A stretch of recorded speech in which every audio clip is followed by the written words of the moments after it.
Hey, I'm sorry, but you're not going to like this. One of my adopted nephews has stated that truth without love can be a weapon, and I'm going to attempt to give some truth with love.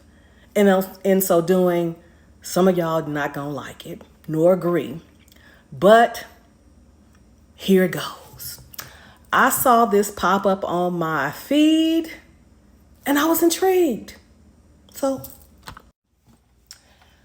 now, the first thing I thought of when I saw that video is when I saw those two young ladies. One is how flawless their skin was. Simply gorgeous. Gorgeous. Both of them. Secondly, then I thought about, I'm not sure I'm as frustrated with the young ladies as I am with the Army, because this picture up there is that when I got promoted to first lieutenant and I had dyed my hair, I guess a ginger color.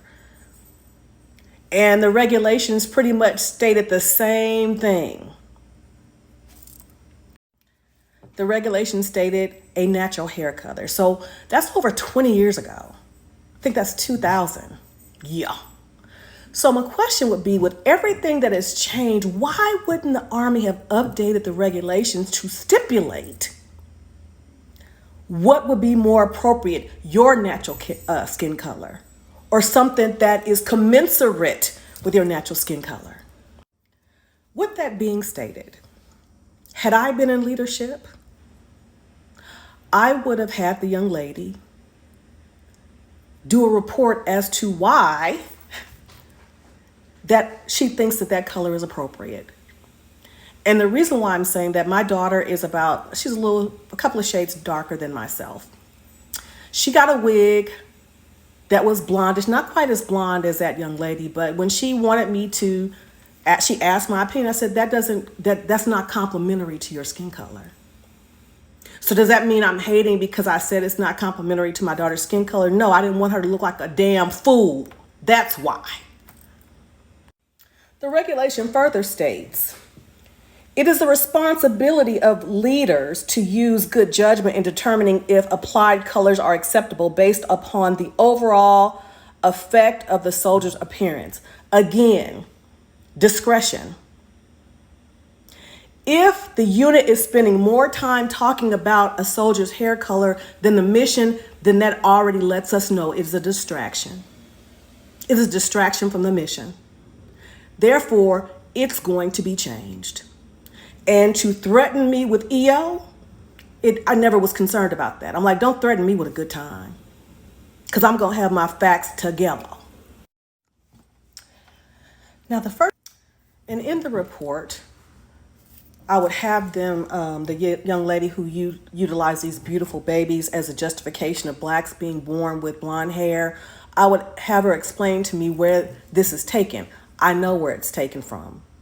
The island of Melanesia, Guinea. Only 2% of the world's population are born with blonde hair, to include Caucasian people. 2%. So in that 2% is a smaller percentage of these Melanesian people. So that wouldn't have been justification enough. I can appreciate individuality. I really can.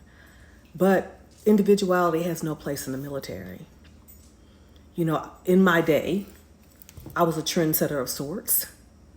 But when I decided to raise my hand and put the uniform on, it became about uniformity and conformity. So if you want to be a GDI, as in a goddamn individual, you might not want to go into the military. And I had many of soldiers, sailors, female type, many black female type, like myself, try me. But I required the standard.